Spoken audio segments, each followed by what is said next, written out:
What's going on, everybody? Rob here, aka Trev2323. Before we start with the anchor thing, I want to show you one thing. I have my grandson helping me right now, and he's shooting the pictures for me. Let me see, shoot a picture, take a picture.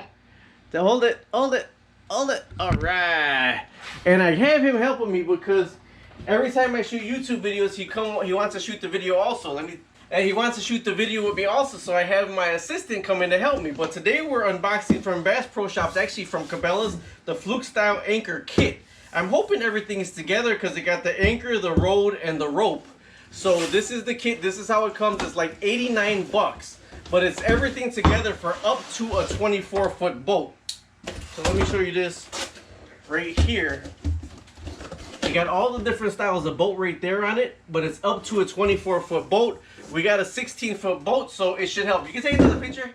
Take another picture right there. The first thing I noticed when I opened this up is, dun, dun, dun, dun. Well, two things I noticed. One, that it's not together. So when it says kit, you do have to put it together. Thank you. And on this right here, it says really big China. So this is Chinese steel right here. This is not American steel. So this is the anchor for it. So this is where the chain's gonna go on. I want to explain something to you with this. Now normally there's holes or something on here. I might have to have my son weld me something right. A lot of people, the chain's hooked right here for good, but they have it looped over here to hook it from here. In case you got to pull it out the opposite way, you can pull it out this way and it'll come up easier, okay? So that's gonna be another video. But they did give me 100 foot of line. This is 100 foot of anchor line right here. And this is 6 feet of chain. So what I want to explain to you why you need the 6 feet of chain on your anchor. People are like, well, why do I need the 6 feet of chain on my anchor? I've actually had a canoe and a smaller boat. It got the hooks to tie it to the line and to tie it to the anchor. They're just screws, they screw it. Make sure you do it with pliers, not just your hands. Make sure you do it with pliers to tighten it up. You can take another picture. And that's probably 5 feet. That's probably not 6 feet, okay? Or 5'3". But either way, all this does is it gets put on here, and I'm gonna put it on right now, but you could put some Loctite on here. What happened? It closed, you gotta open it up again. Press the power button to open it up again. I'm gonna put some Loctite on here, so this way it don't jiggle or wiggle loose. So I am gonna put some Loctite, but there's your anchor. Oh, there it goes. There it goes, you opened it. So the rod, the whole chain and the rope and everything, you need the chain on it. Because if you just drop your anchor, it's gonna sit on the bottom of the water. All right. So when you go in reverse, and you need all this on it, because when you go in reverse, the weight of the chain is gonna pull up, and it's gonna lift your anchor like this. So now when you're backing up, your anchor is ready to set. You know, well, open it up, press power.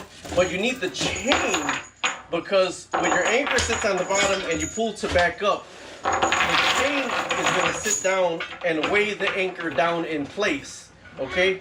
If you just have the rope connected and not the chain, this is the only thing that holds your anchor down in place, and the rope is up here.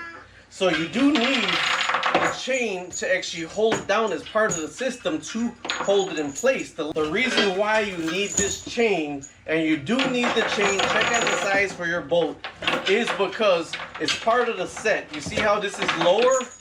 So when you back up and you set this in place and it digs in the sand, this 5 feet to 6 feet of rope lays on the ground and it keeps it down. So it's not just this little weight keeping it down. So I wanted to explain to you about the anchor line. And once you put it on, I'm gonna put Loctite in here because you could tighten it down with pliers and everything, but this is still a little bit loose. So you need the Loctite to kind of hold that in place, because you're gonna be taking it out, throwing it in, and you don't want it to jiggle its way out. All right. Either way, I wanted to share that with you. The other end of it right here has where you put the other line. All you do is screw that in there. For $89 for Cabela's, you got your whole anchor line, and this one's up to a 24-foot. Talk to you later. And let me tell you this, one reason why you really do need a good anchor, and don't skimp on the anchor, because if anything goes awry when you're underwater, I mean, if the wind picks up, if your motor don't start, if you get a wave that's pushing you to the side, the first thing you do, you don't go, you throw your anchor overboard. Ooh, I didn't even put the whole. You throw your anchor overboard, and hopefully it's gonna grab. You know, and you got to make sure you got the right size anchor. I had a little plastic canoe, and I had the anchor that set for the plastic canoe with no chain. And even when the wind picked up, it blew me all the way. I mean, it was just dragging the anchor along because the chain did not grab in because there was no chain. It was just lying. So that's why it's important for the chain. And then I actually seen the cruise ship. The same thing goes for the biggest things ever. Because the cruise ship, you can take the pictures. Because the cruise ship was actually, the wind when it picked up, it was blowing the cruise ship to the side. And at the last minute, they dropped anchors and they crashed into another ship because the wind was blowing. So no matter how small or how big you are, you need a good anchor. And the first thing you do is drop anchor if you can't get your motor started. All right? Talk to you later. Bye-bye.